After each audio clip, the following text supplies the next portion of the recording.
you, Dr. Lee.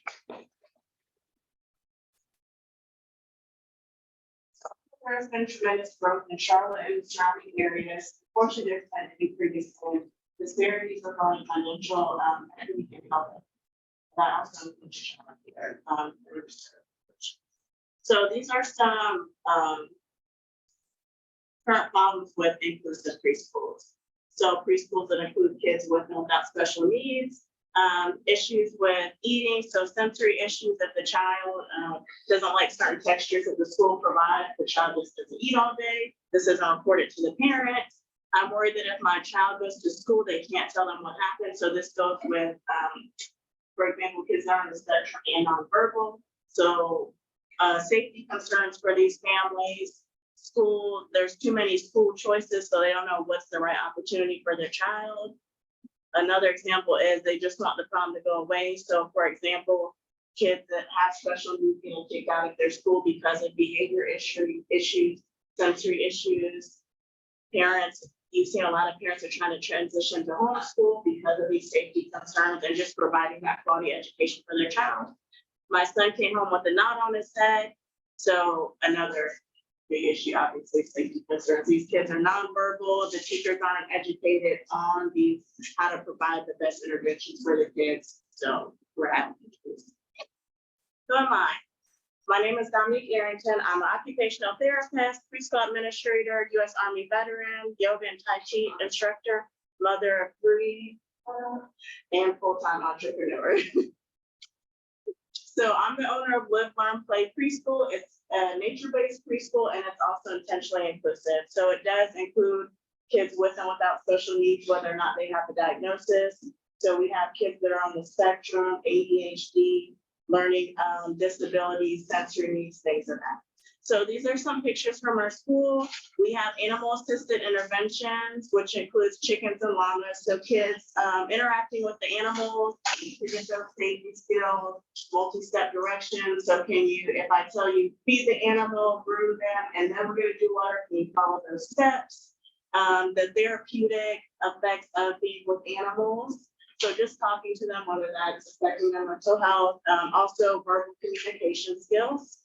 And then, of course, the educational component. So we are also doing typical preschool developmentally appropriate skills. So letters, shapes, spelling, things like that. But we try to make it functional. So like this one is an example of, I'm giving a visual aid of what the kids need to find, but then they go out and forage for whatever's out in nature. So these are native plants. So not only are they learning native plants that they might see at the park when they're with their families, but they're working on spelling, staying on the line. What are the colors? What are the textures? Can I help my friends to find what they're missing on their sheet? And then, of course, the book goes with it. So we try to make not only educational, but functional. There's some other examples, and we also do gardening at our preschool. So these are some examples of our garden bed. The kids are actually measuring so that we can cut and make the garden beds. So we're working on inches, number identification, safety skills again. The herbs and the vegetables coincide with those sensory skills. So even if I don't want to eat a tomato, maybe if I grow a tomato and watch it grow, then I can try the tomato. So these are all things that we do. This is an example of our 1 acre of woods in the back. So we go on nature hikes. Again, we forage. We have uneven terrain, so it's working on the mobility skills of these kids, and just being outside instead of, playing Minecraft or being on iPad. So this is our kind of goals that we're trying to maintain for our preschool. So we are on year 1. This will be our first full year. We are on track. So we're at our first location in West Charlotte, which is near the airport. We have started our community garden. We recently got a farm grant, so we're going to build 16 additional garden beds, which will be maintained by the preschoolers throughout the year. And then the vegetables go to the families and the community in the area. We have also already implemented our animal-assisted therapy with the chickens and the llamas. Hopefully, we're hoping if we increase in size, we can get additional property in there for more livestock. So this is our 4-year milestones. So next year, of course, we want to increase in size. We only want to get to 10 students, so we always want to keep that classroom size small. We just want to increase the number of locations. we want to increase this therapeutic community. So implementing additional gardens at additional schools, as I said, additional locations and animals. So this is our impact that we currently have, and we just want to keep going. So social skills for the kids and their families, building those positive peer support within the classroom, and then also having those additional families provide positive support.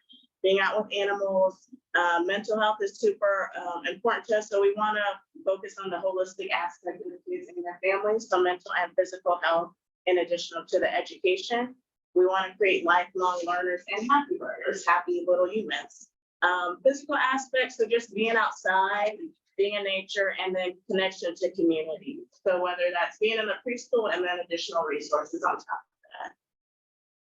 So this is some feedback that we're getting. This sounds amazing. Where have you been? This is exactly what kids need. And so right now we're on track for a year one goal. This isn't a pitch, which I just learned 2 minutes ago. But this is what we want to do. We want to expand. So we want to update our classroom. Our buildings are kind of older. We want to do outdoor play spaces. So outdoor obstacle courses would include sensory swings, zip line, more therapeutic swings, things of that nature. Expand the community garden so it can be year round. So like having that outdoor greenhouse so we can do year round gardening, and then fencing for the property so it's safer.